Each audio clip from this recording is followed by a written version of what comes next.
Emily Carter was a nurse, not just any nurse, but one of the best St. Adelaide had ever known. With a heart as warm as her honey-brown eyes and a gentle touch that comforted even the most stubborn patients, Emily was adored by staff and patients alike.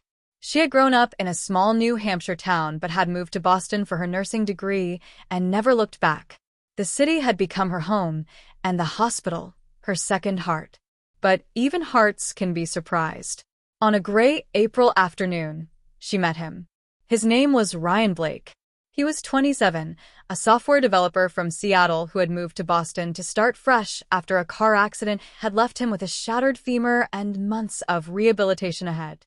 His spirit, however, was anything but broken. He had been placed in a double-occupancy room while recovering post-surgery, and by a twist of circumstance, Emily had just been temporarily moved into the same wing due to an old back injury that required nightly observation. Yes, Emily, the nurse, had become a patient. 2 beds side by side. 1 nurse, 1 injured stranger. A shared space. An inevitable connection. The first few nights were awkward. Ryan, charming but reserved, spent his time coding on his laptop or watching nature documentaries. Emily kept mostly to herself, reading old medical journals and occasionally sighing in pain as she adjusted her sore back. Then, one sleepless night, Emily noticed him wincing in silence. She quietly got up, despite her own discomfort, and helped him adjust his leg pillow. Their hands brushed. "You're good at this," he said, smiling despite the pain. "I'm a professional," she replied, blushing.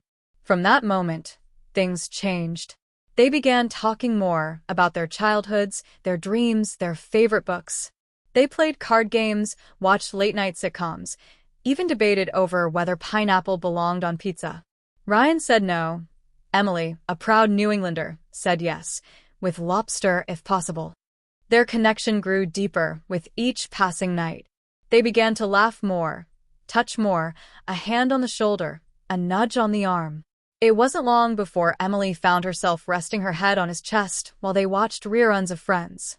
One night, under the pale hospital lights, he kissed her. It wasn't dramatic.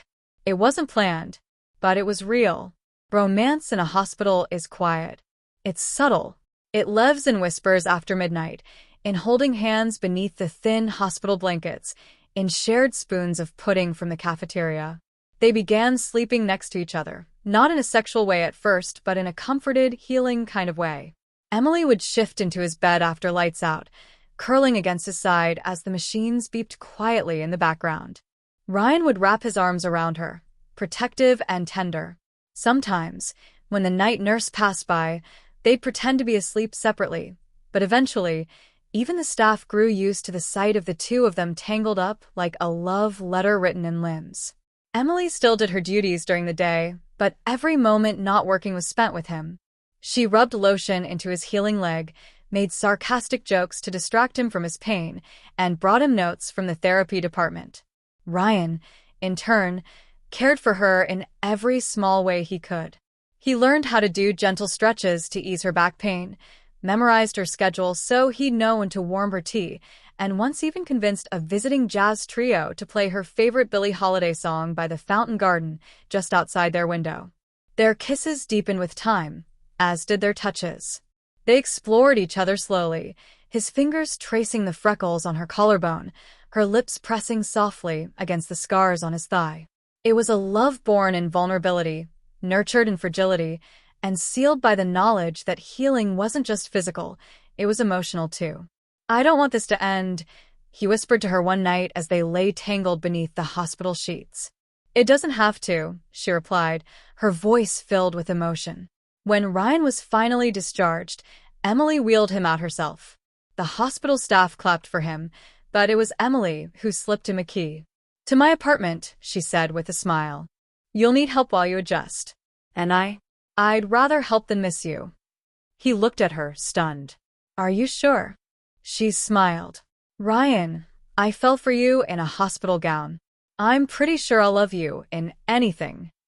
Epilogue. Healing and home. Months passed. Ryan learned to walk again, and Emily's back fully healed. They moved into a cozy apartment in Cambridge, near the Charles River. Emily returned to work full-time, and Ryan launched a wellness app inspired by his experience in recovery. They kissed in the mornings, hugged in the evenings, and fell asleep every night just like they had in that shared hospital bed, wrapped in each other's arms, grateful for the miracle of meeting in the most unexpected place. Sometimes love doesn't need candlelit dinners or grand declarations. Sometimes, all it takes is two hearts beating softly beneath hospital lights. And in the quietest corners of the world, love blooms. Even in a hospital room. The apartment smelled like fresh lavender and lemon oil. Emily had been cleaning all morning, fluttering around their new shared space in her faded MIT sweatshirt, humming quietly to a Norah Jones song playing on her Bluetooth speaker. Ryan, seated in his wheelchair by the window, watched her with quiet awe. He still had weeks of physiotherapy left, but he was getting stronger. The walker stood in the corner of the room, a symbol of the progress he was making.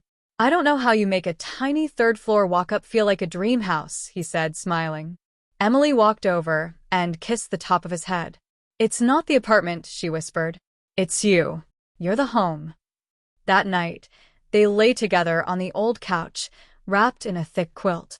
Outside, Boston city lights blinked like quiet stars, and a warm summer breeze drifted through the open window. They kiss more now, deeply and often. Not out of passion alone, but from the unrelenting need to remind each other, again and again, we made it through. Their kisses were long, slow, full of pauses where they just looked at each other, foreheads touching, breaths mingling. One night, after a shared glass of wine and a movie, Ryan looked at her and said, "I want to wake up next to you every day. Forever." Emily blinked. Her heart fluttered. "Then don't go anywhere," she whispered. They made love for the first time that night, not as a rush of desire, but as a quiet, intimate act of connection. There was laughter, a few nervous fumbles, tears neither of them expected, and endless softness. Their bodies, once so bruised and broken, now became sources of comfort for one another. Skin against skin, heartbeat against heartbeat. It was healing in its purest form. Time passed, but the love remained just as raw, just as electric. Emily's shifts at St. Adelaide grew longer. Her hands were full of patience, her heart full of duty, but every evening, when she came home, Ryan was there, leaning on his crutches, stirring pasta sauce, playing Miles Davis in the background. "Welcome home, Nurse Carter," he would say, grinning. They built routines together. Sunday pancake mornings. Friday movie nights. Grocery trips where they danced in the aisles. Long talks on the fire escape, whispering about their dreams like teenagers.